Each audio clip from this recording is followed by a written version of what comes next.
नमस्कार, आप देख रहे हैं प्राइम न्यूज और मैं हूं आपके साथ आलोक शुक्ला। साल 2022 आने में भले ही अभी 6 महीने का वक्त बचा है, लेकिन 2022 को लेकर मची सियासी हलचल अभी से ही महसूस की जा सकती है। सियासत के लिहाज से साल 2022 काफी अहम होने वाला है, क्योंकि 2022 में 5 राज्यों में चुनाव होने वाले हैं और इन 5 राज्यों की लिस्ट में सियासत के लिहाज से देश का सबसे बड़ा सूबा उत्तर प्रदेश भी शामिल है। जाहिर बात, जब सबसे बड़े और सबसे अहम राज्य की हो रही है तो तैयारी भी उसी लिहाज से ही करनी होगी। और बीजेपी ने तो यूपी में 2022 की तैयारी शुरू भी कर दी है। एक तरफ योगी सरकार के मंत्रिमंडल में फेरबदल की अटकलें भी अभी जारी हैं, तो दूसरी तरफ 2022 के चुनाव के लिए बीजेपी यूपी में विधायकों का रिपोर्ट कार्ड तैयार कर रही है। इस रिपोर्ट कार्ड के आधार पर ही चुनाव में टिकट दिए जाएंगे, यानी इस बार बीजेपी में विधायकों को नाम नहीं बल्कि काम के आधार पर टिकट देने की तैयारी में है। ऐसे में यह माना जा सकता है कि कुछ विधायकों के टिकट इस बार कट सकते हैं, तो दूसरी तरफ कुछ नए चेहरे भी दिख सकते हैं। लेकिन इन सब के बीच ये जानना दिलचस्प होगा कि किसका टिकट कटने वाला है और किसको फिर से मौका मिलने वाला है। वही बीजेपी की इस तैयारी को विपक्ष किस तरह देखता है, सब कुछ समझने की हम कोशिश करेंगे अगले 1 घंटे की चर्चा में। आज हम यहां पर पूरी कोशिश करेंगे कि इस पूरी खबर का मंथन किया जाए। तमाम मेहमान हमारे साथ होंगे। आपको बताएं कि 2022 की रणनीति तैयार हो चुकी है। काम के आधार पर विधायकों को टिकट देने की तैयारी की गई है। बूथ से लेकर जिला लेवल तक परफॉर्मेंस रिपोर्ट मांगी गई है। यूपी के सभी विधायकों का रिपोर्ट कार्ड अब तैयार किया जाएगा। ये देखा जाएगा कि जनता की कसौटी पर कितने खरे उतरे हैं। पार्टी के आला कमान के पास विधायकों की रिपोर्ट कार्ड को सौंपा जाएगा, मंथन होगा, विकास कार्य करने वाले विधायकों को फिर से टिकट दिया जाएगा और बेहतर प्रदर्शन करने वालों को ही बीजेपी अब की बार टिकट देने वाली है, अन्यथा टिकट नहीं मिलेगा। जेपी नड्डा चुनाव की तैयारियों को लेकर लगातार दौरा भी कर सकते हैं, विधायकों से मिल सकते हैं। 2022 चुनाव को लेकर बीजेपी ने अपनी रणनीति तैयार की है। तो आपको बताएं कि काम के आधार पर विधायकों को टिकट दिया जाएगा। यह बड़ा अपडेट आज उत्तर प्रदेश की राजनीति से सामने आया। यहां पर बिल्कुल स्पष्ट कर दिया गया है कि बात सिर्फ और सिर्फ मंत्रिमंडल के विस्तार पर नहीं अटकी हुई है, बात यहां पर बीजेपी के संगठनात्मक संरचना पर नहीं अटकी हुई है। बात अब यहां तक भी जा पहुंची कि जितने भी विधायक बीजेपी के हैं उन सभी का एक रिपोर्ट कार्ड भी तैयार किया जाएगा। यह विवेचना की जाएगी कि आखिर किस तरह से यहां पर विधायकों का काम है, विधायकों की तैयारी क्या है और विधायक किस तरह से अपने काम को अंजाम देने में कामयाब रहे हैं। क्या कुछ ऐसा है जिससे जनता नाराज है, क्या कुछ ऐसा है कि जनता की कसौटी पर विधायक खरे नहीं उतरे हैं। इन तमाम रिपोर्ट कार्ड को यहां पर आला कमान के सामने पेश किया जाएगा। और देखिए, सबसे बड़ा दखल अब जेपी नड्डा का भी होने वाला है। वो लगातार दौरा करेंगे उत्तर प्रदेश का, लगातार वहां पर मंथन करेंगे और ये समझने की कोशिश करेंगे कि आखिर किस तरह से विधायकों को अब आगे चुना जाए, वो पैमाने कौन से होने वाले हैं, ये भी अब तय किया जाएगा। तो एक तरह से बीजेपी ने जिस तरह से लगातार ये दावा किया कि बीजेपी के अंदर लोकतंत्र है, उसकी झलक यहां पर दिखाने की कोशिश की जा रही है। लगातार अब बीजेपी इस कोशिश में है कि जनता के पास ये संदेश जाए कि धनबल और बाहुबल को पीछे छोड़ते हुए बीजेपी अब की बार टिकट देने वाली है। जनता किस स्तर पर कितना काम किया, जिले के स्तर पर किस तरह से काम हुआ है, क्षेत्र में विकास कार्यों को कितना निपटाया गया है, इनका पूरा असेसमेंट किया जाएगा। और जिस तरह से किसी छात्र का रिपोर्ट कार्ड तैयार होता है, उसी तरह से विधायकों का भी रिपोर्ट कार्ड तैयार किया जाएगा। तमाम विषय उसमें शामिल होंगे।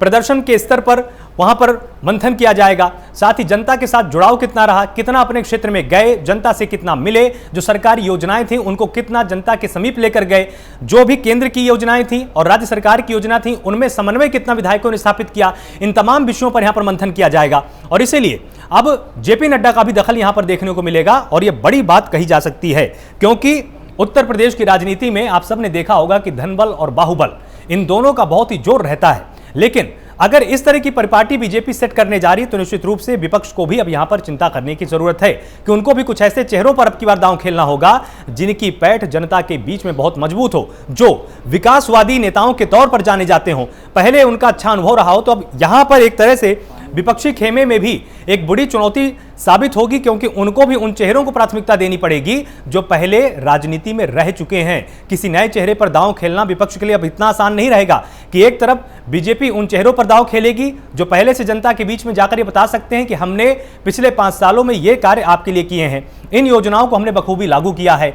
तो वहीं विपक्ष को भी अब उन्हीं नेताओं पर दांव लगाना होगा जो पहले पुरानी सरकारों के दौर में भले ही मंत्री पद में रहे हों या विधायक रहे हों, उन्होंने अच्छा काम करके दिखाया हो, ताकि report card versus report card की जंग हो अब की बार 2022 में।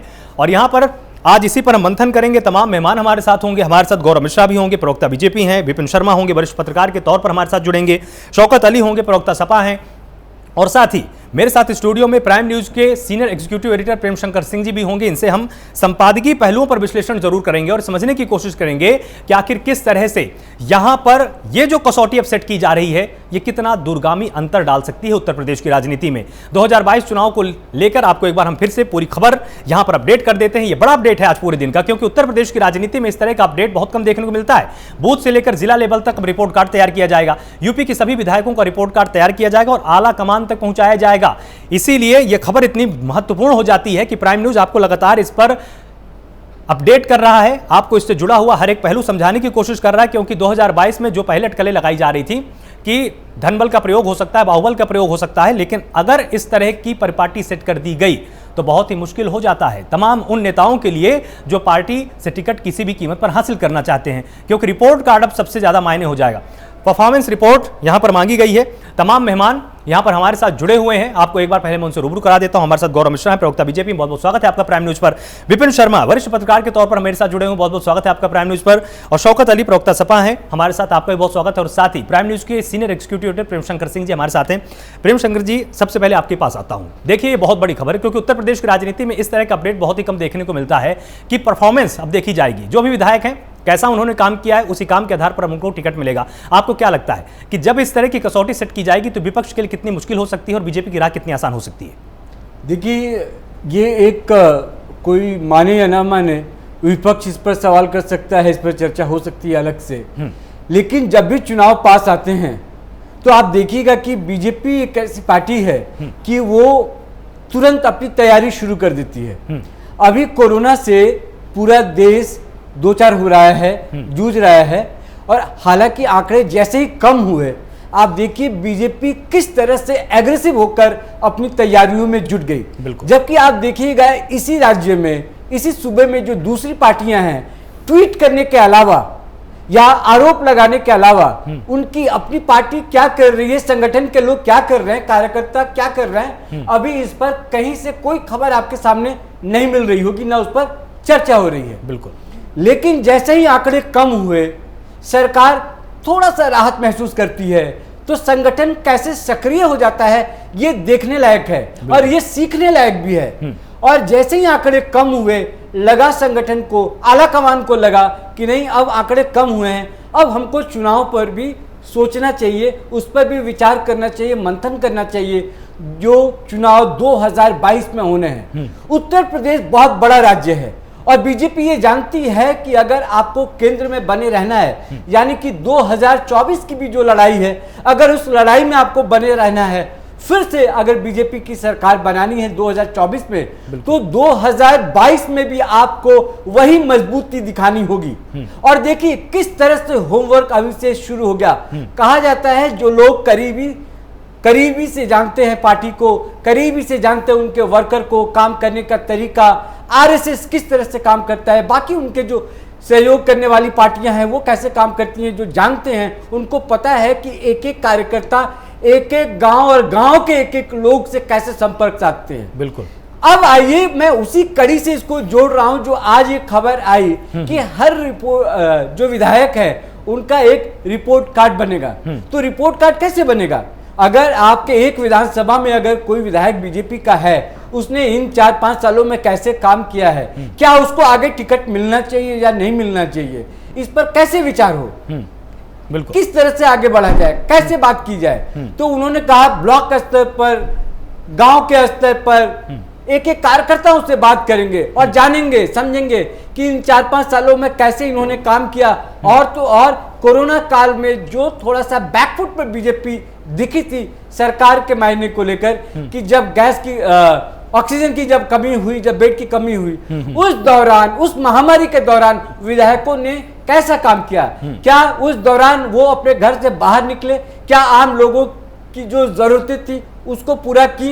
ये तमाम ऐसी चीजें हैं जिस पर वो चर्चा करेंगे और उसके आधार पर अब रिपोर्ट कार्ड बनाने की बात हो रही है।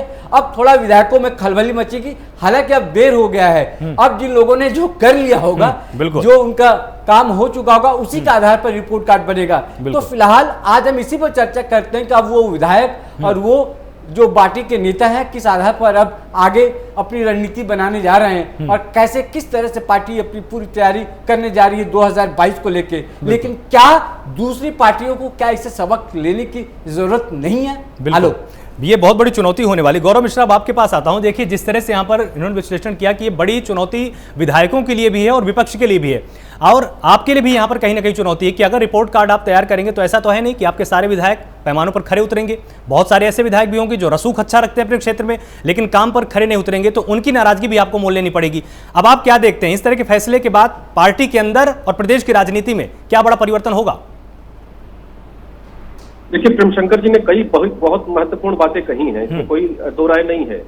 2017 में जब भारतीय जनता पार्टी की सरकार बनी थी और लैंडस्लाइड विक्ट्री जो बीजेपी को मिली थी, उसमें जनता ने सीधा संदेश दिया था कि इस प्रदेश से परिवारवाद, जातिवाद, व्यक्तिवाद, अपराधवाद का समूल नाश करना है। और उसी मंत्र को लेकर भारतीय जनता पार्टी की सरकार पूज्य योगी आदित्यनाथ जी के नेतृत्व में चली है अभी तक। तो ये जाहिर सी बात है कि सभी विधायकों के ऊपर एक बहुत बड़ी जिम्मेदारी व्यवस्था परिवर्तन को लेकर के थी, और व्यवस्था परिवर्तन में वो सारी बातें आ जाती हैं जो पिछले 70 सालों से चली आ रही थी और जिसके वजह से जनता कहीं न कहीं पीड़ित या अपने आप को दबा हुआ महसूस करती थी। और उसी का ये विस्फोट था कि भारतीय जनता पार्टी से अपेक्षा भी बहुत ज्यादा थी। तो ये स्वाभाविक है कि जो विधायक हैं वो अपने पैमानों पर खरे उतरे, सभी प्रकार के पैमानों पर खरे उतरे, और ये एक प्रकार की दोधारी तलवार है और इससे गुजरना ही पड़ेगा कहीं न कहीं। जो विधायक अपने क्षेत्र में संपर्क बना करके रखे होंगे, पकड़ बना करके रखे होंगे, कम से कम आज आप प्राइम न्यूज को हम आभार व्यक्त करना चाहते हैं कि अब रिपोर्ट कार्ड की बात हो रही है विधानसभा के स्तर पर। ये बहुत बड़ा व्यवस्था परिवर्तन का प्रमाण है और विधायकों को अपना प्रमाण देना पड़ रहा है। हाँ। ये उसी का ये सर्टिफिकेट है एक प्रकार से कि टीवी डिबेट में हम बैठ करके एक एक विधायक की रिपोर्ट कार्ड को देख रहे हैं। और जैसा आप जानते होंगे कि हमारी पार्टी ने सरकार ने सभी विधानसभा क्षेत्रों का रिपोर्ट कार्ड 3 वर्ष का प्रस्तुत किया था, उसकी बुकलेट भी बनाई थी किस किस क्षेत्र में क्या क्या काम हुए हैं। लेकिन ये तो हो गया सरकारी कामों का लेखा जोखा और आंकड़ा। हाँ। परंतु वहीं विधायकों का जन संवाद कैसा है, हाँ। जनसंपर्क कैसा है, पूछना चाहते हैं उनके प्रति जनता का क्या रुझान है, इसको भी समझना बहुत आवश्यक है। और जो इस परीक्षा में पास होगा निश्चित रूप से वही दोबारा रिपीट होगा। गौरव जी प्रश्न पूछना चाहते हैं, एक सेकंड गौरव जी, मैं आपकी बात को आगे बढ़ाते हुए मैं एक चीज जोड़ रहा हूं। जो प्राइम न्यूज जो दर्शक देख रहे हैं, आप इस कड़ी को ऐसे समझ लीजिए थोड़ा सा कि ये वो पार्टी है और ये पार्टी इस तरह से काम करती है। अब मुझे लगता है कि ये लोकतंत्र में और जो पॉलिटिकल साइंस के जो विद्यार्थी हैं उनको सोचना चाहिए, समझना चाहिए और इस पर विचार करना चाहिए। मैं एक लाइन में बता रहा हूँ कि वो पार्टी है कि ये दूसरा फेज है। जो पहला फेज था वो 2 दिन पहले हमने इस पर चर्चा भी कर ली और बात भी हो गई। ये वो पार्टी है कि रिपोर्ट कार्ड तो यहाँ पर सीएम यानी चीफ मिनिस्टर का भी बनता है और उनके रिपोर्ट कार्ड पर चर्चा हो गई 3 दिन, और 3 दिन चर्चा होने के बाद उनको क्लीन चिट मिल गई कि नहीं, इनका रिपोर्ट कार्ड हमने देख लिया, ये इन्हीं के नेतृत्व में चुनाव लड़ा जाएगा, वो है योगी आदित्यनाथ। तो जिस पार्टी में सीएम का अगर रिपोर्ट कार्ड बन सकता है तो फिर ये विधायक जो पार्टी के हैं उनका अगर हम रिपोर्ट कार्ड बनाते हैं तो आप इसमें कोई आश्चर्य नहीं होना चाहिए। और उन विधायकों को भी ये सोचना चाहिए कि आप जिस पार्टी में हैं वहां पे चीफ मिनिस्टर भी उस अग्नि परीक्षा से होकर गुजरे हैं और अब आपकी बारी है, और वो कसौटी पार्टी भी कसेगी और प्राइम न्यूज भी कसेगा। हम भी ये कोशिश करेंगे, दर्शकों को बता रहे हैं कि तमाम विधायकों का रिपोर्ट कार्ड आने वाले समय में प्राइम न्यूज पर भी आपको देखने को मिलेगा कि वो अपने विधानसभा में किस तरह से काम किए हैं। हालांकि सिर्फ वो बीजेपी के लिए नहीं होगा, वो तमाम पार्टियों के विधायक होंगे जो अपने विधानसभा में किस तरह से काम किया है। हम सिलसिलेवार तरीके से हर विधानसभा का रिपोर्ट कार्ड बनाएंगे और बताएंगे अपने उन वोटरों को, जनता को, कि आपके विधायक आपके इलाके में, आपके विधानसभा में किस तरह से काम किए हैं। बिल्कुल जी, गौरव जी आप कंटिन्यू कर सकते हैं। जी हाँ, बिल्कुल सही कहा आपने, और ये मीडिया का निष्पक्ष दायित्व भी बनता है समाज के लिए भी, प्रदेश के लिए भी, पूरी जनता के लिए कि निष्पक्ष भाव से विकास का दर्पण प्रस्तुत करें। और मेरा ऐसा मानना है कि जो वर्तमान विधायक हैं उस परीक्षा में सभी को पास होना चाहिए। मैं एक छोटा उदाहरण देना चाहता हूं आपको। हमारे पार्टी के संगठन का कार्यक्रम चल रहा था, ग्राम स्वराज्य का कार्यक्रम चल रहा था। उसके तहत मेरी खुद की ड्यूटी लगी थी एक गांव में, और वहां बड़े पैमाने, बड़ी संख्या में लोग गंदे पानी के बीच में रहने पर मजबूर थे, और उन्होंने बड़े उत्साह के साथ भारतीय जनता पार्टी को वोट किया था, ऐसा वो कहते थे मुझसे। और उनका ये कहना था कि आपके इस क्षेत्र के विधायक हमारे क्षेत्र में कभी नहीं आए जीतने के बाद। हाँ। और यह शिकायत हमने व्यक्तिगत रूप से विधायक से की, और आज मैं बड़े गर्व के साथ और संतोष के साथ इस बात को कह सकता हूं कि उस गांव के लोगों ने मुझे सूचना दिया कि हमारी पूरी समस्या का निस्तारण हो चुका है, हमारे यहाँ सीसी रोड बन चुकी है, और विधायक हमारे क्षेत्र में आते हैं, और उसमें कहीं न कहीं पूरा सरकार का जो जिलाधिकारी है, पूरा सिस्टम काम करता है। सिस्टम के प्रभाव से और प्रयास से उनकी समस्याएं दूर हुई। तो मेरा ऐसा मानना है कि अगर जागरूक नागरिक है तो निश्चित रूप से विधायक को भी जागरूक बनना पड़ेगा। ये जो प्रदेश के अंदर में सामंती व्यवस्था थी, हाँ। हर विधायक इस प्रदेश में यह समझता था कि हम अपने क्षेत्र के सामंत हैं, हम अपने क्षेत्र के राजा हैं। वो पुलिस चौकी और थानों को अपने हिसाब से निर्देशित करता था, और अपराध भी उसी हिसाब से वो रेगुलेट करता था। वो व्यवस्था पूरी की पूरी ध्वस्त हो गई है, और वो खत्म हो गई है। कहीं न कहीं स्वस्थ परंपरा अब सतह से ऊपर आ गई है, और ये बहुत अच्छी परंपरा यहाँ पे स्थापित कर रही है हमारी पार्टी कि प्रत्येक विधायक का रिपोर्ट कार्ड बने, और उस आधार पर वो अगली परीक्षा में जाए। ठीक है, शौकत अली हमारे साथ जुड़े हुए। गौरव जी ने अप्रत्यक्ष रूप से ही सही एक बड़ा प्रश्न खड़ा कर दिया आपके कार्यकाल पर। इनका कहना है आपने कुछ ऐसी व्यवस्था विकसित कर रखी थी जिसमें विधायक नहीं होता था, वो एक तरह से सामंत होता था। अब आपको क्या लगता है ये जिस तरह का सिस्टम विकसित करना चाहते हैं, ये आपके लिए भी बड़ी चुनौती है क्या?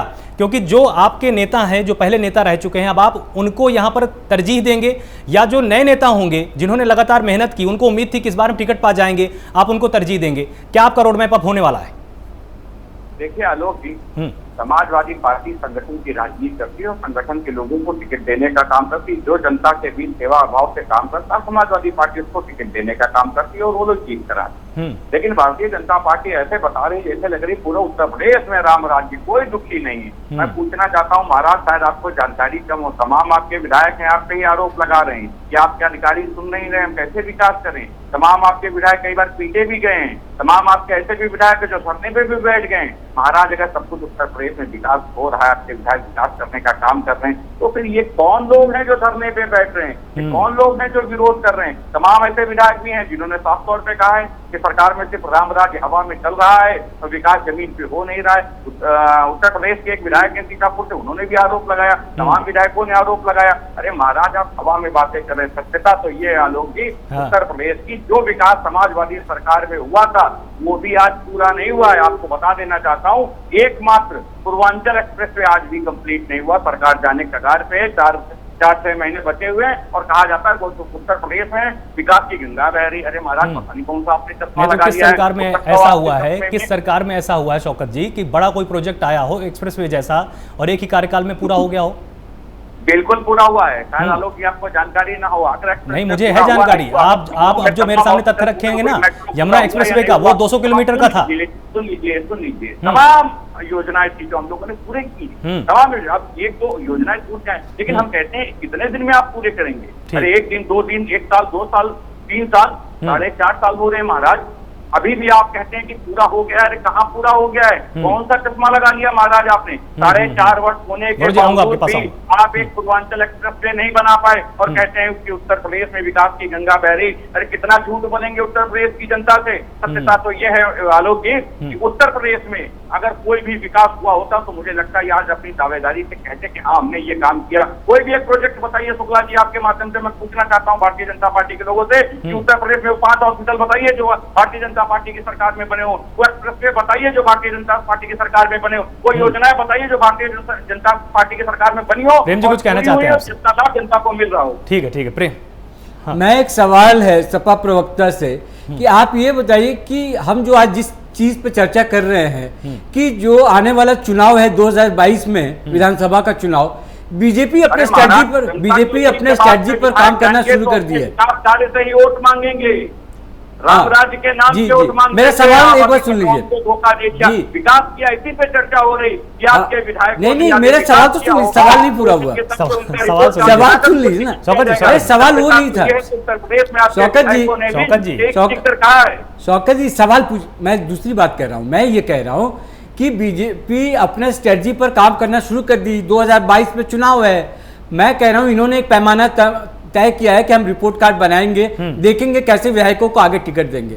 सपा की क्या स्ट्रेटजी है? सपा क्या 2022 के लिए जो तैयारी करनी थी संगठन के तौर पर, वो वहां पर काम शुरू हो गया है? आप किस स्ट्रेटजी पर काम करने वाले हैं? आप 2022 के चुनाव को कैसे देख रहे हैं, कैसे लड़ने की तैयारी कर रहे हैं? बीजेपी के मुकाबले आप कहां पर हैं? देखिए, हमें चुनाव की जो तैयारी करनी है हमने कर ली। हम आप टीवी चैनल पे थोड़ी आपको संगठन के बारे में बताएंगे, तो कहाँ बताएंगे? थोड़ी करेंगे। हम जो तैयारी करेंगे हम जनता को बताने का काम करेंगे। हमने बताया है टीवी चैनल, टीवी चैनल ही है, हम भी तो आपका माध्यम ही है शौकत जी। हमें अलग छोड़ना है आपसे। हम भी एक संचार माध्यम है, हम भी एक संचार माध्यम है। तो जो बीजेपी पर आरोप लगा रहे हैं वो भी जनता को बताइए, वो भी टीवी पर क्यों बता रहे हैं? नहीं ठीक है, मैं आपके पास आता हूं। हमारे साथ विपिन शर्मा जी भी जुड़े हुए हैं। विपिन जी, जिस तरह से दोनों पक्ष आपने सुन लिए कि एक तरफ बीजेपी का कहना है कि अब हम रिपोर्ट कार्ड के आधार पर जाएंगे, वहीं शौकत जी का कहना है कि हमने पूरी बुलेट प्रूफ तैयारी कर रखी है, लेकिन हम उस रोड मैप को जनता के सामने ही जाकर सबको बताएंगे, टीवी चैनल पर नहीं बताएंगे। अभी हम टीवी चैनल पर नहीं बताएंगे। आपको अब क्या लगता है कि उत्तर प्रदेश की राजनीति में जो एक नई कसौटी अब सेट करने की कोशिश बीजेपी द्वारा की जा रही है, क्या ये बड़ी चुनौती बनने वाली है विपक्ष के लिए? क्योंकि इस बात को हल्के में तो देखिए नहीं लिया जा सकता है ना। निश्चित बात है जी। देखिए कि यहाँ पर अगर हम 2022 के चुनाव की बात करते हैं तो इनकी काफी अहमियत है। यहाँ पर हम लोग 2024 की बात कर रहे हैं कि वहां पर जो लोकसभा चुनाव होगा वो तो दूर की बात है, लेकिन इसके पहले देखिए, इसके मैं तार जोड़ना चाहूंगा बंगाल के चुनाव से, क्योंकि बंगाल के चुनाव में जिस तरह से हमने देखा कि बीजेपी के सारे वरिष्ठ नेता, उनके विधायक, उनके सांसद सब लोग उतर गए थे मैदान में, लेकिन अंत में 100 से भी कम में बीजेपी को सफलता मिली सीटों पर। तो यहाँ पर एक तरफ जब दावा करा जा रहा था कि यहाँ पर हम 200 से ऊपर जाएंगे, उसके ऊपर सबसे बड़ी अहम बात यह है कि यहाँ पर जो रक्त चरित्र की राजनीति देखने को मिली पश्चिम बंगाल में, उसने पूरे देश की छवि को शर्मसार करा, कलंकित करा। और यहाँ पर और सबसे ज्यादा नुकसान क्या हुआ? अगर देखिए, अभी तो जब जाहिर है कि यहाँ पर आरएसएस बिल्कुल मैदान में थी, और यहाँ पर वो भी अब कारण रहा है कि यहाँ पर उन्होंने मेहनत करी थी। यहाँ पर ये कहना कि यहाँ पर वो मेहनत की थी, वो भी एक कारण रहा है कि आज सबके रिपोर्ट कार्ड मांगे जा रहे हैं। और क्यों ना मांगे जाए, यहाँ पर अगर रिपोर्ट कार्ड मांगा जा रहा है कि आपके परफॉर्मेंस के आधार पर, तो वो बहुत अच्छा संदेश जाता है जनता को कि जो परफॉर्मिंग आपके विधायक रहे हैं, जो उनका 5 साल का क्या कार्यकाल रहा है, उन्होंने क्या उपलब्धि हासिल करी है, क्या कमियां रही हैं, उसके आधार पे तो आप जनता को अच्छा दे रहे हैं। क्योंकि क्या सपना, क्या एक संकल्प लिया था जब मुख्यमंत्री योगी ने बतौर मुख्यमंत्री अपना कार्यभार संभाला था, तो बोला था उत्तर प्रदेश को उत्तम प्रदेश बनाएंगे। और लाल किले की पवित्र प्राचीर से जब प्रधानमंत्री नरेंद्र मोदी ने अपना एक सपना साझा करा था कि आने वाले वक्त में हम हिंदुस्तान की इकोनॉमी को $5 ट्रिलियन बनाएंगे, वहां पर तुरंत वहां से प्रेरणा लेते हुए मुख्यमंत्री योगी आदित्यनाथ ने बोला था कि उत्तर प्रदेश की का योगदान $1 ट्रिलियन होगा। तो यहाँ पर क्योंकि चुनौतियों पे भरमार है, तो कभी सपने में सोचा था नहीं कि ऐसे कोरोना की मार आएगी सर पर। ये कोरोना तो किसी की देन नहीं है, ये भी हमें समझना पड़ेगा, लेकिन हमारी आबादी को भी मद्देनजर रखना पड़ेगा। 130 करोड़ देश। विपिन जी, मैं आपके पास आ रहा हूं। हमारे साथ सुरेंद्र नैथानी जुड़े हुए बीजेपी विधायक है। बहुत बहुत स्वागत है आपका प्राइम न्यूज पर। सुरेंद्र जी, किस तरह से आप इस बड़े पैमाने को देखते हैं? क्योंकि देखिए, उत्तर प्रदेश की राजनीति में शायद ही किसी पार्टी ने इस तरह का साहस अब तक दिखाया हो कि एक रिपोर्ट कार्ड तैयार किया जाएगा, अगर विधायक ने अच्छा परफॉर्म नहीं किया है तो उसको अब की बार टिकट नहीं मिलेगा। मतलब धनबल और बाहुबल को लोकतंत्र के सिस्टम से बाहर करने की पूरी तैयारी में है बीजेपी।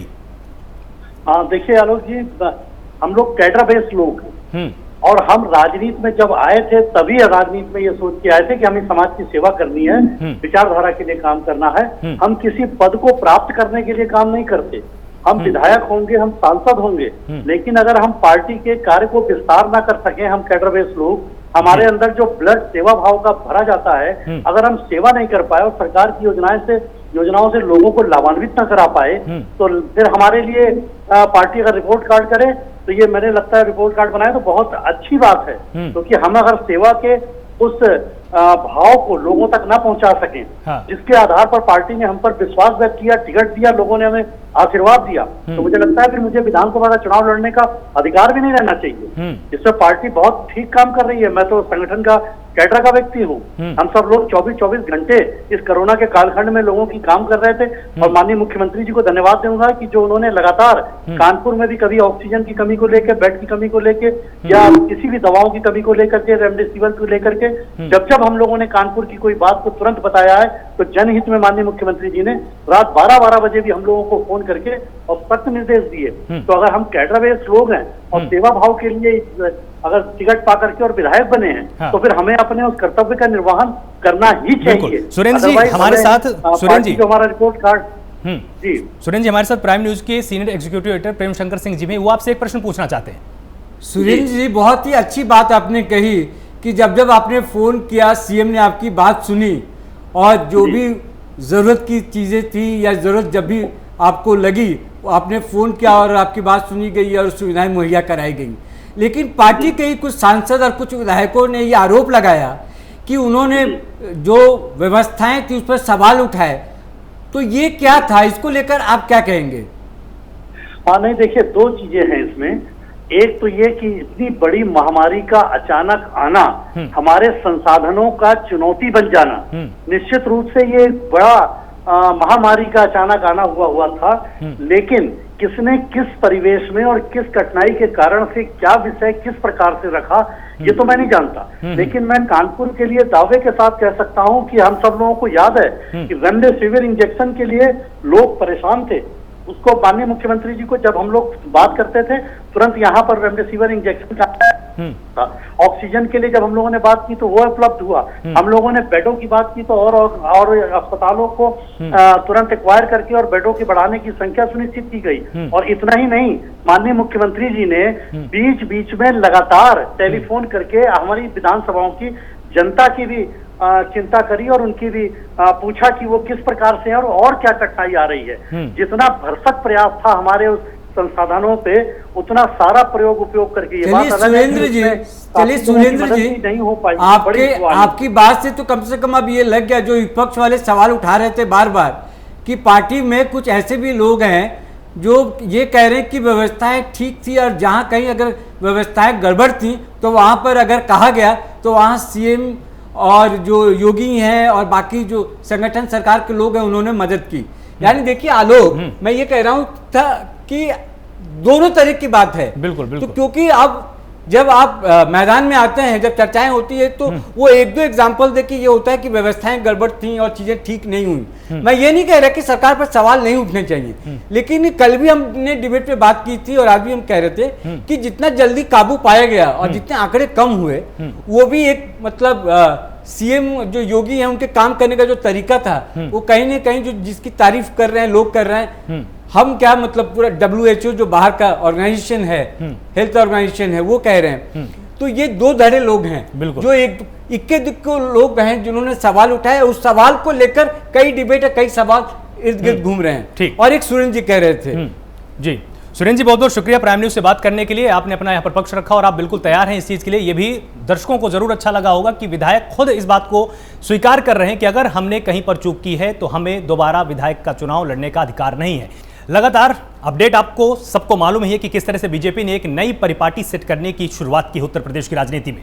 जितने भी विधायक हैं सभी का रिपोर्ट कार्ड तैयार किया जाएगा और इस रिपोर्ट कार्ड के आधार पर ही अब उनको टिकट मिलेगा। इस पूरी चर्चा पर हिस्सा लेने के लिए हमारे साथ तमाम मेहमान लगातार जुड़े हुए हैं। गौरव मिश्रा हैं, प्रवक्ता बीजेपी हैं, विपिन शर्मा हैं, वरिष्ठ पत्रकार के तौर पर हमारे साथ मौजूद हैं, साथ ही शौकत अली हैं, प्रवक्ता समाजवादी पार्टी के हैं, और साथ ही प्राइम न्यूज के senior executive editor Prem Shankar Singh ji भी हमारे साथ स्टूडियो में मेरे साथ मौजूद हैं।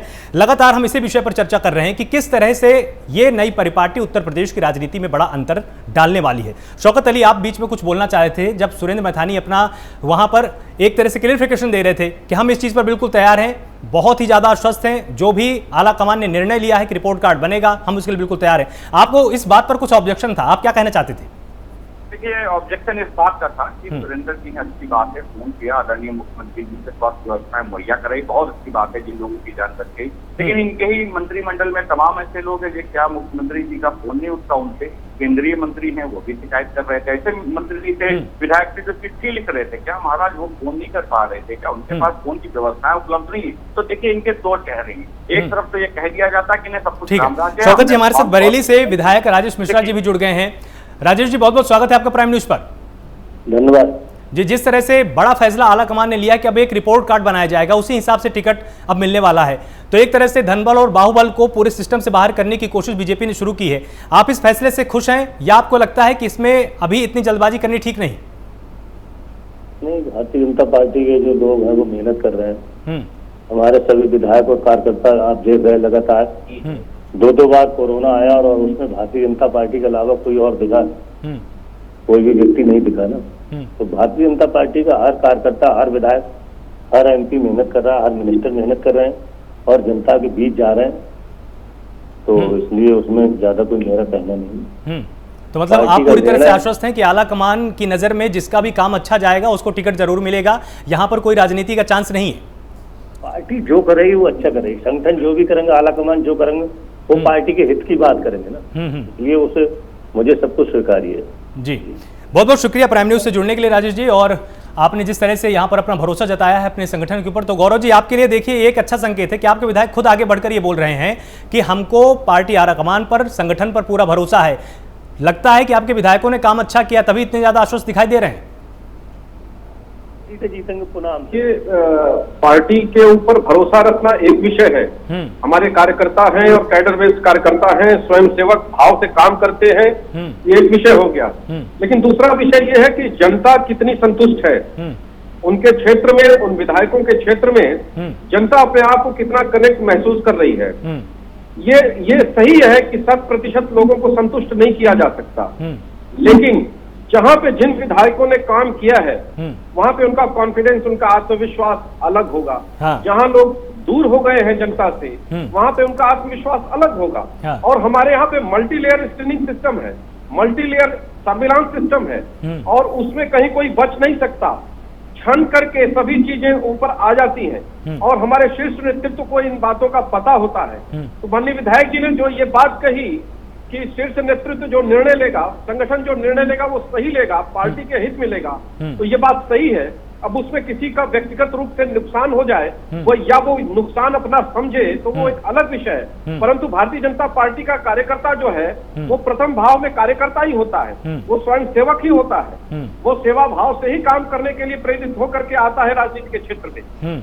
कोई और दूसरा एक विषय होता है कि जब व्यवस्था परिवर्तन के इतने बड़े मैंडेट पर सरकार काम कर रही हो, संगठन काम कर रहा हो, यानी कि कैंसर की बीमारी को जब ठीक किया जाता है तो कीमोथेरेपी के दौरान कई और भी दूसरी परेशानियां शरीर में आ जाती हैं। तो कहीं किसी को अगर कोई परेशानी हो गई हो इस दौरान, तो वो स्वाभाविक है, उसको इनकार नहीं किया जा सकता है, लेकिन उसका समाधान है। पार्टी, संगठन, सरकार उसका समाधान कर लेते हैं। जैसा कि कानपुर के विधायक जी ने कहा कि हम लोगों ने शिकायत की या सूचना दी तो उसका समाधान हुआ, लेकिन वहीं विपक्ष को यह दिखता है कि उनके लिए एक उम्मीद की किरण दिखने लगती है। जब हमारे विधायक सदन में अपनी बात रखते हैं तो उन्हें उम्मीद की किरण दिखती है, क्योंकि हमारे पार्टी में एक नेचुरल लोकतंत्र है। यही कारण है कि बहुत जमीन से जुड़े हुए लोग। आपका क्या कहना है, समाजवादी पार्टी के अंदर लोकतंत्र नहीं है, क्या कहना चाहते हैं आप? बिल्कुल नहीं है, बिल्कुल नहीं है। समाजवादी पार्टी परिवारवादी पार्टी है, जातिवादी पार्टी है, एमवाई के समीकरण पे काम करने वाली पार्टी है। इतने बड़ी महामारी में समाजवादी पार्टी का कोई भी कार्यकर्ता जमीन पे कार्यकर्ता हुआ, काम करता हुआ नहीं दिखाई दिया, कोई सेवा का कार्य नहीं किया। आज भाई कह रहे हैं टीवी पे बैठ करके कि हमारी पार्टी जो है सेवा के भाव से व्यक्ति को चुनती है और उसको विधायक का टिकट देती है और वो सदन तक जाता है। ये तो सरासर झूठ बोलने वाली बात है। अगर कहीं इन लोगों ने सेवा कार्य किया हो तो दिखाओ, इसका प्रमाण दिखाएं। विपिन जी कुछ कहना चाहते हैं बीच में? विपिन जी मुझे थोड़ा बोलने का मौका दीजिए, मेरे को अभी चर्चा में मैं बोल नहीं पाया हूँ अपने विचार। बिल्कुल बिल्कुल, बोलिए बोलिए। देखिए, ऐसा है कि रिपोर्ट कार्ड की इसलिए आवश्यकता है क्योंकि हम सिर्फ एक बात समझें कि पहले जैसे 9 नवंबर 2019 को बड़ा ऐतिहासिक फैसला माननीय सर्वोच्च न्यायालय ने दिया राम मंदिर का, जिसका इंतजार था कि, और ये तो बहुत अच्छी बात है कि यहाँ पर अब हमें अपने देश में फक्र है कि ये यहाँ पर फुटबॉलों की सैर निकलती है जो हिंदू और मुसलमान भाइयों की एकता का प्रतीक है। और यहाँ पर अच्छे से कोई वाद विवाद नहीं हुआ, कोई ऐसी अप्रिय घटना नहीं हुई है। यहाँ पर सिर्फ आप ये बोले कि राम मंदिर के आधार पे या प्रधानमंत्री मोदी है या योगी है तो उससे हो जाएगा, तो यहाँ पर तो इंडिविजुअल तरीके से सबके रिपोर्ट कार्ड की आवश्यकता है कि जिसने काम करा है 5 साल में उसी को टिकट मिले और बनाया जाए। क्योंकि ये कहना कि सिर्फ आप उधर योगी हैं या मोदी, प्रधानमंत्री मोदी का चेहरा है उस पर काम चल जाएगा, ऐसा नहीं है। वो दिन चले गए। और यहाँ पर 2016 मैं तो खास तौर पर बोलना चाहूंगा 2017 का जो चुनाव हुआ था विधानसभा का उत्तर प्रदेश में और 2019 का लोकसभा का चुनाव, एक नया ट्रेंड विकास को तवज्जो देते हुए अपना बेशकीमती वोट डाला था। हाँ। और लोग भली भांति समझते हैं कि विकास थोड़ी महत्व मिलेगी अब, और ये जनता को ये नेताओं को समझना चाहिए, राज्यों को समझना चाहिए। अभी अगर हम बात करें उत्तर प्रदेश के संदर्भ में तो निश्चित बात है कि कुछ अच्छे काम हुए, इन्वेस्टर समिट हुए हैं। अगर एक्सप्रेस वे की बात करें जिनका निर्माण हुआ है, कईयों का निर्माण चल रहा है, एयरपोर्ट की बात करें, मेट्रो रेल की बात करें, यहाँ पर एम्स की बात करें, मेडिकल कॉलेजेस की बात करें, वो अलग बात है कि किसी ने ये जताने की कोशिश नहीं करी कि राम राज्य आ गया। सफर अभी लंबा है और यहाँ पर आपने अर्थव्यवस्था को भी पटरी पे लेकर आना है, क्योंकि कोरोना की भी मार हम लोग झेल रहे हैं। यहाँ पर टीकाकरण अभियान को भी और तेज करना है, जो उसमें खामियां भी उसको और उसको तेज करके की लागत, ताकि ज्यादा से ज्यादा लोगों को इसकी सुविधा मिले। यहाँ पर ये समझना पड़ेगा कि अभी इस समय कम से कम जो 0 टॉलरेंस की एक मुख्यमंत्री योगी की नीति रही है वो निश्चित बात है रंग लाई है, क्योंकि जो कानून व्यवस्था पहले हुआ करता था उसमें आज फर्क आया है। और परसेप्शन भी एक बहुत बड़ी बात होती है, धारणा। यहाँ पर देखिए कि यहाँ पर आप देखिए कि उत्तर प्रदेश को आप बोल तो रहे हैं कि उत्तर प्रदेश बनाना है, सफर भी आपका लंबा है, चुनौतियां का भी भरमार है, लेकिन यहाँ पर ये देखना पड़ेगा कि आप ये समझे कि बिल्कुल कि यहाँ पर आपके लिए सब कुछ एक आराम से हो जाएगा, वो चीज नहीं है। अब यहाँ पर आपको जो अगर आप काम करते हैं उसी के आधार पे आपका चयन होगा। बिल्कुल, जिस तरह से आपने यहाँ पर ये बात बोली कि काम के आधार पर ही चयन होगा, देखिए अब इसमें एक छिपी हुई बात और भी है कि पहले विपक्ष के पास ये विकल्प था कि जो रसूखदार नेता हैं या जिनका वर्चस्व अच्छा है क्षेत्र में उसको टिकट आसानी से दे दिया जाएगा। लेकिन अब अगर बीजेपी अपने विधायकों का यहाँ पर रिपोर्ट कार्ड तैयार कराती है तो विपक्ष के सामने भी ये चुनौती के रूप में सामने आएगा कि उनको भी उन नेताओं को तरजीह देनी होगी जिन्होंने पहले के कार्यकाल में अच्छा काम किया होगा। तो इस तरह से अब कितना बड़ा परिवर्तन होने वाला है उत्तर प्रदेश की राजनीति में? बात है कि यहाँ पर एक अगर आप बात करें कि आज पहले के मुकाबले अब बिजली की बात करें, यहाँ पर कि मुख्यमंत्री योगी ये दावा करते हैं कि 24 घंटे बिजली उपलब्ध है, कई जगह जो ग्रामीण क्षेत्रों की 18 घंटे है यहाँ पर। और लेकिन यहाँ पर हमारे को इस बात का भी संज्ञान लेना पड़ेगा कि किसान आंदोलन जो पूरे देश में चल रहा है इस समय, कि उसका क्या भारी कीमत चुकानी पड़ेगी उत्तर प्रदेश के चुनाव में भाजपा को। तो ये आप बात को नजरअंदाज नहीं कर सकते यहाँ पर। और अभी आप अगर पंचायत चुनावों की बात करें, वो अलग बात है कि पंचायत चुनावों में अलग मुद्दे होते हैं, वो पार्टी सिंबल पे लड़े नहीं जाते वहां पर। और अगर आप रीटा बहुगुणा जोशी की बात करें तो उन्होंने बिल्कुल साफ कर दिया कि अगर आप समाजवादी पार्टी की बात करें, बहुजन समाजवादी पार्टी की बात करें, तो पहले वो पंचायत चुनाव जीते थे लेकिन उसके बाद विधानसभा का चुनाव हार गए थे। तो वो बात भी अपनी जगह बात बिल्कुल जायज है, लेकिन ये भी समझना पड़ेगा कि इस समय क्योंकि कोरोना की स्थिति को लेकर कौन सी सरकार ज्यादा कामयाब है उस पर भी काफी कुछ निर्भर करेगा एक आम आदमी पे। क्योंकि अगर आप अमेरिका के चुनाव की बात करें, वहां डोनाल्ड ट्रंप जो राष्ट्रपति चुनाव हारे हैं, तो उसकी बहुत भारी उसमें लोगों का ये मानना है कि जो कोरोना टाइम में अच्छा मैनेजमेंट नहीं संभली, उसकी कीमत चुकानी पड़ी उनको, नहीं तो उनको दोबारा चुनना उनका तय था वहां पर राष्ट्रपति। बिल्कुल। तो यहाँ पर शौकत जी, जिस तरह से गौरव जी ने भी थोड़ी देर पहले एक बात बोली कि हम रिपोर्ट कार्ड तैयार कर रहे हैं और हम इस बात का सबूत देने जा रहे हैं कि हमारी पार्टी के अंदर लोकतंत्र है, सीधा आरोप उन्होंने आप पर लगाया है। इनका कहना है कि आपकी पार्टी परिवारवाद की राजनीति करती है, आपकी पार्टी में लोकतंत्र ही नहीं है। देखिए, भारतीय जनता पार्टी क्या है, आंकड़ों की पार्टी। वो सिर्फ लोगों को आंकड़ा दिखाकर गुमराह करना जानती है, भावनाओं पे राजनीति करना जानती है। लेकिन अगर उनसे सत्यता की बात कर रही है लोग कि आप उत्तर प्रदेश में दोबारा चुनाव लड़ने जा रहे हैं, आप सत्ता में आश्रित हैं, तमाम सीटें आप लोगों ने जीती है, 300 सीटें आसपास जीती है। आपके पास 2 उप मुख्यमंत्री, 1 मुख्यमंत्री। उत्तर प्रदेश की सरजमी पे आपने जो विकास किया है उसके बारे में जनता को बताएंगे तो कम से कम वो बताइए कि हाँ, हमने ये बड़े प्रोजेक्ट लॉन्च किए, इससे जनता को फायदा पहुंचा, इससे तमाम व्यापारियों को फायदा पहुंचा, हमने ये कार्य किए। लेकिन सत्यता ये है आलोक जी कि उत्तर प्रदेश में ना तो विकास हुआ, ना अपराध रुका, ना व्यापारियों को राहत पहुंची। GDP -7 पे आ गई, अर्थव्यवस्था चरमराई हुई है, स्वास्थ्य व्यवस्था बंद पड़ी है और उसके बावजूद भी कहा जाता हमारा रिपोर्ट कार्ड बहुत अच्छा है, हम बहुत अच्छा परफॉर्मेंस देंगे। अरे महाराज, आप पता नहीं कौन सा चश्मा लगाए हुए हैं जिसमें सब कुछ राम राज्य नजर आता है।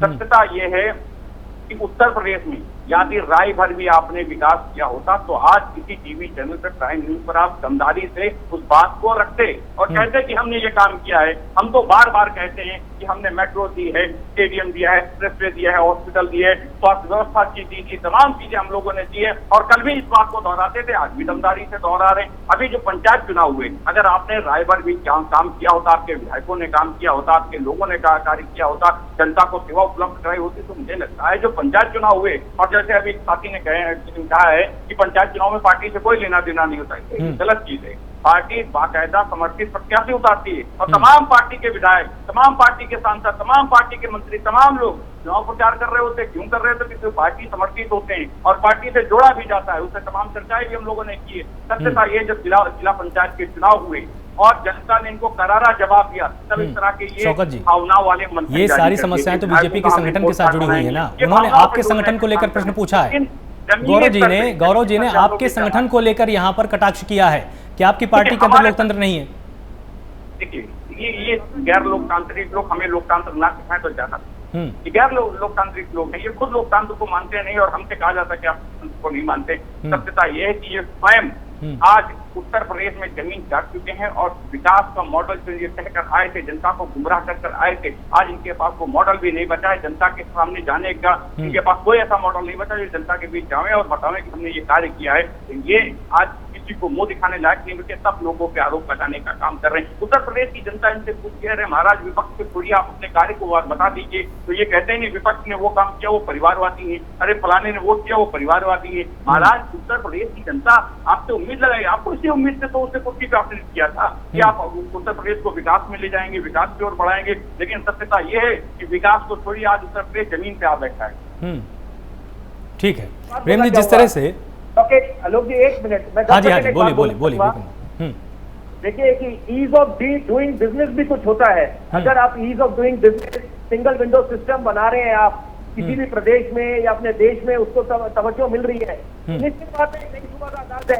क्योंकि बार बार हम लोग देखते हैं कि चुनावी मैदान में एक आम आदमी की अपेक्षा क्या होती है, जब वो बढ़ चढ़ के लोकतंत्र के महापर्व में अपनी भूमिका निभाते हैं, हिस्सेदारी निभाते हैं, वहां पर अपेक्षा होती है कि विकास की कोई बात करे। लेकिन यहाँ पर तो हम देखते हैं, बंगाल में भी हम देख रहे थे कि विकास की बात कम हुई, एक दूसरे पे आरोप प्रत्यारोप का दौर चलता रहा। लेकिन यहाँ पर ये समझना पड़ेगा ईज ऑफ डूइंग बिजनेस हुई है। अगर आप उत्तर प्रदेश के संदर्भ में बात करेंगे, और 100 बातों की एक बात, जो गलती भाजपा ने पहले चुनावों में करी, अगर आप दिल्ली के चुनाव की बात करें, बंगाल में भी वही गलती हुई कि मुख्यमंत्री का चेहरा वो लेके नहीं आगे आए, ना घोषणा हुई औपचारिक तरीके से। कम से कम अब उत्तर प्रदेश में जो मुख्यमंत्री की औपचारिक कहें अनौपचारिक तरीके से एक तरह से घोषणा होगी कि मुख्यमंत्री योगी रहेंगे उम्मीदवार और वही उनको चुना जाएगा, उन्हीं के साथ चुनाव लड़ा जाएगा बतौर मुख्यमंत्री।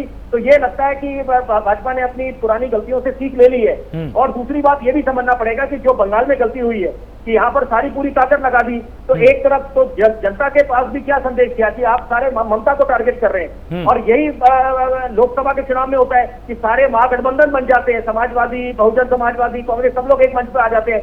उत्तर प्रदेश में हमने देखा कि सब एक मोदी को टारगेट करने लगे, प्रधानमंत्री मोदी को, तो वहां पर उसका फायदा किसको मिला? प्रधानमंत्री को मिला, और वो दोबारा उनको पहले के मुकाबले 2014 के मुकाबले 2019 में ज्यादा प्रचंड बहुमत मिला। तो ये समझना पड़ेगा रणनीति की भी बहुत अहमियत रहेगी यहाँ पर कि कौन सी रणनीति के साथ कौन सा राजनीतिक दल उतरता है। बिल्कुल प्रेम जी, जिस तरह से यहाँ पर अभी भी विपक्ष को ये लग रहा है कि ये रिपोर्ट कार्ड एक मामूली चीज़ है और ये बस ऐसे ही तैयार किया जाएगा, इसमें कहीं ना कहीं धांधली होगी और जो मन में आएगा उस तरह का रिपोर्ट कार्ड तैयार करके जनता को ये समझाने की कोशिश की जाएगी कि फला एमएलए ने अच्छा काम किया है और देखिए आप इससे संतुष्ट। लेकिन जनता तो सब जानती है, निश्चित रूप से इसमें कोई चांस नहीं होगा पार्टी के पास कि कुछ भी ऐसा आंकड़ा जनता के सामने पेश किया जाए जो कि उसके गले के नीचे ना उतरे। आपको नहीं लगता कि विपक्ष अभी भी इस बड़े निर्णय को हल्के में ले रहा है? देखिए, विपक्ष की अपनी रणनीति है, विपक्ष उस पर अपना काम करे और उस पर मुझे कोई टिक्का टिप्पणी इसलिए नहीं करना कि उनकी रणनीति है, उनका अपना स्ट्रेटजी है। मैं जो ये कह रहा हूं कि पिछले कुछ सालों में आप देखिए, अगर 10, 15, 20 साल से लौटिए और जब शेषन के जमाने से चुनाव प्रक्रिया में जो सुधार हो रहे हैं, बिल्कुल, उस सुधार में ये एक पार्टी की तरफ से, पहले आयोग की तरफ से कुछ चीजें अच्छी हुई, जो बूथ कैप्चरिंग, तमाम इस तरह की गतिविधियां होती थी, उस पर रोक लगी। अब वैसा कोई समस्या आमतौर पर दिखाई नहीं देता है कि कहीं पर आप अपने मन से, अपने तरीके से वोटिंग करा लिए और अपने पक्ष में वोट करा लिए। ये चीजें बंद हुई हैं, चाहे वो उत्तर प्रदेश और बिहार जिसके लिए हमेशा बदनाम रहा, अब वहां भी ये सब चीजें नहीं हो रही हैं। जब से खासकर मशीन आ गई, मशीन से वोट होने लगी, तब से ये नहीं हो रहा है। मैं ये कहूंगा कि ये जो एक परिपाटी शुरू हो रही है कि आप अपने ही विधायक को एक तराजू में तौलने के लिए रख रहे हैं, एक रिपोर्ट कार्ड बना रहे हैं। रिपोर्ट कार्ड इसलिए बना रहे हैं कि सिर्फ आपको इसलिए टिकट नहीं दे दिया जाएगा कि आप पैसे वाले हैं, या आप किसी फलना जाति के हैं, या आप किसी फलना धर्म के हैं। बिल्कुल, अगर आप काम करेंगे, यदि आप अपने क्षेत्र में काम कर रहे हैं या आपने काम किया है, तो आपको टिकट मिलेगा, अन्यथा टिकट आपको नहीं मिलेगा। ये एक शुरुआत अच्छी है। 403 सीटें हैं उत्तर प्रदेश में, चाहे वो किसी भी पार्टी के विधायक हो। मुझे लगता है हर पार्टी को ये अब देखना चाहिए, सोचना चाहिए। कुछ पार्टियों पर जैसे टिकट बेचने का आरोप होता है, लगता है उन पर कि आपने टिकट इसलिए दे दिया कि उसने टिकट खरीद लिया, चाहे उसका बैकग्राउंड कुछ भी रहा हो, वो अपराधी रहा हो, पैसे वाला हो, कार्यकर्ता आपकी पार्टी का ना रहा हो, जमीनी स्तर से ना जुड़ा हो, लेकिन उतना रसूख वाला है, चाहे किसी मायने में वो, चाहे वो उस इलाके का गुंडा बदमाश हो, या वो बहुत पैसा उसके पास हो, या किसी और तरह का उसके पास एक अलग तरह का एक प्लस पॉइंट हो, उसको टिकट दे दिया जाता था। वो चीजें कम से कम बंद होंगी। आप अगर तराजू में खरे उतरेंगे, तराजू में तौले जाएंगे, उसमें आप बराबर होंगे, काम और आपकी पहचान, आप इलाके में जो किया है, अगर बराबर होंगे तो आपको टिकट मिलेगा, अन्यथा किसी और को टिकट मिलेगा। जो कार्यकर्ता हैं जिन्होंने अच्छा काम किया है क्षेत्र में, उनको टिकट मिलेगा। इसमें ये जोड़ लीजिए कि जो क्लास के जो तेज विद्यार्थी होते हैं ना, उनको एग्जाम देने में दिक्कत नहीं होती है, वो तैयार होते हैं। बिल्कुल बिल्कुल। तो उसी तरह की जो एग्जाम में साल भर अच्छी तरीके से पढ़ाई किया है जिन लोगों ने, 5 साल जिन्होंने काम किया है, उनके लिए तो कोई दिक्कत नहीं होने वाली है। लेकिन जो सिर्फ जीतने के बाद अपने काम में बिजी रहे, मशगूल रहे, जनता की बातों को उन्होंने नहीं सुना, उनके लिए दिक्कत होने वाली है। लास्ट लाइन मेरा यही होगा कि ये सब पार्टियों को सोचना चाहिए। बिल्कुल, चाहे वो आप फॉर्मूला जो भी तय कर लें, आप उन्हीं को टिकट दें जो योग्य हो। गुंडे, बदमाश, आपराधिक किस्म के लोगों को टिकट ना दें। जो धरातल से जुड़े हुए लोग हैं वो टिकट लें, जो इलाके के लिए, अपने क्षेत्र के लिए काम करें और जनता की बातों को सुने। जो गरीब लोग हैं, जो गांव के लोग हैं, उनकी बातों को सुने और उनकी समस्याओं को दूर करें। तो मुझे लगता है लोकतंत्र का भी यही तकाजा है। और उत्तर प्रदेश में जो 2022 का चुनाव होने वाला है, अगर इस आधार पर हो तो मुझे लगता है कि सरकार जिसकी भी बने, मुख्यमंत्री कोई भी बने, कम से कम वहां पर एक स्वच्छ सरकार बनेगी, चाहे वो किसी भी पार्टी का हो। आलोक, बिल्कुल बिल्कुल सही कहा आपने। और हमारे साथ कानपुर से विधायक विनोद कटियार भी जुड़े हुए हैं। बहुत बहुत स्वागत है आपका प्राइम न्यूज पर विनोद जी। धन्यवाद भाई साहब जी। जिस तरह से अब एक नई परिपाटी शुरू होने जा रही है कि आप सभी विधायकों का एक रिपोर्ट कार्ड तैयार होगा, आप इसको किस तरह से लेते हैं कि क्या बड़ा इससे अंतर आने वाला है उत्तर प्रदेश की राजनीति में? देखिए, उत्तर प्रदेश में भारतीय जनता पार्टी के नेतृत्व में अगर कोई निर्णय लिया है तो निश्चित रूप से ये सराहनीय है और सराहना के योग्य है। इसलिए क्योंकि विधायक ने अपनी विधानसभा क्षेत्र में क्या काम किया है, क्योंकि विधायक का मतलब होता है जनप्रतिनिधि। जनप्रतिनिधि का मतलब जनता का सेवक, जनता के और प्रशासन के बीच की कड़ी का नाम विधायक होता है। अगर जनता के काम विधायक करवाता है और सही सलामत कराता है और उसका रिपोर्ट कार्ड बनता है, उसके आधार पर उसको मौका मिलता है और दोबारा जीत के आता है, तो ये एक अच्छा निर्णय है और इसका निर्णय का स्वागत होना चाहिए। और जिस विधायकों ने काम किया है उनका एक आकलन भी हो पाएगा, पार्टी के पास भी आकलन हो पाएगा और उनका जनता के बीच भी आकलन हो पाएगा। तो ये एक अच्छा आकलन है, एक अच्छा सुझाव है, एक अच्छा चीज है। और इससे होने से एक वातावरण बनेगा और लोग भी जानेंगे कि जिसको हमने वोट दिया है तो उन्होंने 5 साल में हमारा रिपोर्ट कार्ड मतलब क्या हमारे लिए किया। और उनका जब रिपोर्ट कार्ड के सामने जाएगा तो अगर भले उनका किसी द्वेष भावना से अगर किसी विधायक से नहीं बनती है, लेकिन वो ये तो कह ही सकते हैं ना कि देखिए ये विधायक ने इतना काम किया, इतना काम किया, ये काम किया, वो काम किया। इसलिए जो कि अच्छा व्यक्ति है, अगर अच्छा व्यक्ति अच्छा काम कर रहा है तो इसको वोट देना चाहिए।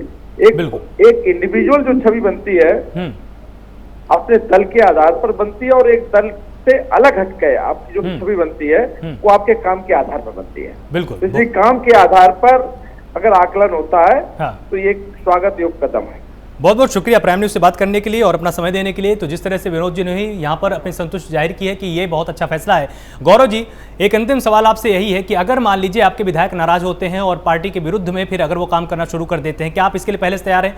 क्योंकि देखिए कई सारे ऐसे विधायक जरूर सामने आएंगे जो कि अपने क्षेत्र में ठीक से काम नहीं किया होगा, उन्होंने कहीं ना कहीं क्षेत्र से अपनी दूरी बना के रखी होगी, उनकी नाराजगी को आप फिर कैसे हैंडल करेंगे? इसके लिए भी तो आपने तैयारी की होगी ना।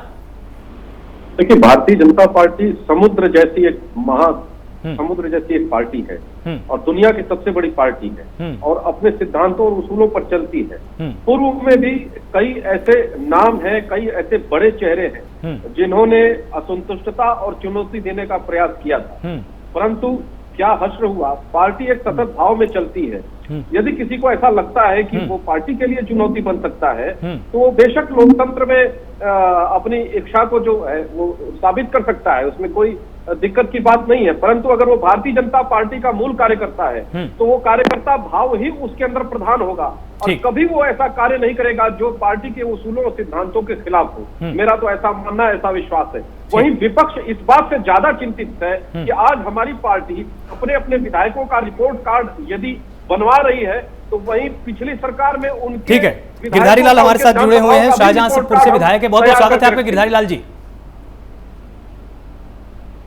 हेलो जी, आप तक आवाज आ रही है मेरी? हाँ, आवाज थोड़ी कट रही है जी। बहुत बहुत स्वागत है आपका प्राइम न्यूज पर। जिस तरह से रिपोर्ट कार्ड बनने की शुरुआत हो चुकी है, सभी का रिपोर्ट कार्ड बनेगा, आप इस पूरी तैयारी को किस तरह से देखते हैं? आवाज आपकी कट रही, साफ आवाज आ नहीं रही। ठीक है, आपसे संपर्क दोबारा जरूर किया जाएगा। तो प्राइम न्यूज पर समय देने के लिए आपका बहुत बहुत शुक्रिया। आप सभी मेहमानों का बहुत बहुत शुक्रिया यहाँ पर जुड़ने के लिए और इस चर्चा का हिस्सा बनने के लिए। आप सभी ने बहुत अच्छा यहाँ पर तर्कपूर्ण विश्लेषण किया, साथ ही प्रेम जी ने भी बहुत अच्छे से यहाँ पर अपना संपादकीय पक्ष रखा और ये समझाने की कोशिश आज प्राइम न्यूज ने आप सबको यही की है कि भले ही लोकतंत्र की बात जरूर होती होगी, लेकिन जिस तरह से बीजेपी ने लगातार अपना पक्ष यहां पर रखा है। एक बार मैं जाने से पहले प्रेम जी के पास भी यहां पर जाना चाहूंगा और अंत में उनसे संपादकीय टिप्पणी भी लेना जब बहुत जरूरी हो जाता है, क्योंकि ये बड़ी शुरुआत है। प्रेम जी, जिस तरह से ये एक बड़ी शुरुआत बीजेपी करने जा रही है, इसका दूरगामी परिणाम कितना पड़ने वाला है? आलोक, वक्त की कमी है। मैं बस चलते चलते प्राइम न्यूज के दर्शकों को एक बात शेयर करना चाहता हूं, बता दूं कि 2022 का जो चुनाव होने वाला है उसकी जो गतिविधियां हैं अब वो शुरू हो गई हैं प्रदेश में। अब रोज प्रतिदिन खबरें आती रहेंगी चुनाव से जुड़ी हुई हर पार्टी की तरफ से। प्राइम न्यूज की पूरी तैयारी है कि आप तक चुनाव से जुड़ी हर खबर को हम पहुंचाएंगे, एक एक खबर आपको बताएंगे, उसका विश्लेषण करेंगे, उसका मायने मतलब आपको हम समझाएंगे प्राइम न्यूज पर। आप प्राइम न्यूज लगातार देखते रहिए, क्योंकि हमारी तैयारी, हमारी जो कवरेज है वो 2022 को चुनाव को लेकर बहुत ही बढ़िया रहने वाला है। हमने तमाम तैयारियां की हैं। आप भरोसा रखिए प्राइम न्यूज पर। प्राइम न्यूज आपका भरोसा बनाए रखेगा।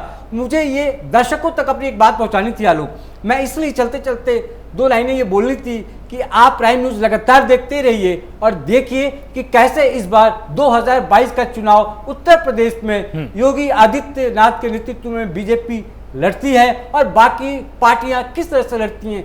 तमाम जो पॉलिटिकल डेवलपमेंट्स हैं उसकी पल पल की जानकारी प्राइम न्यूज आपको देता रहेगा।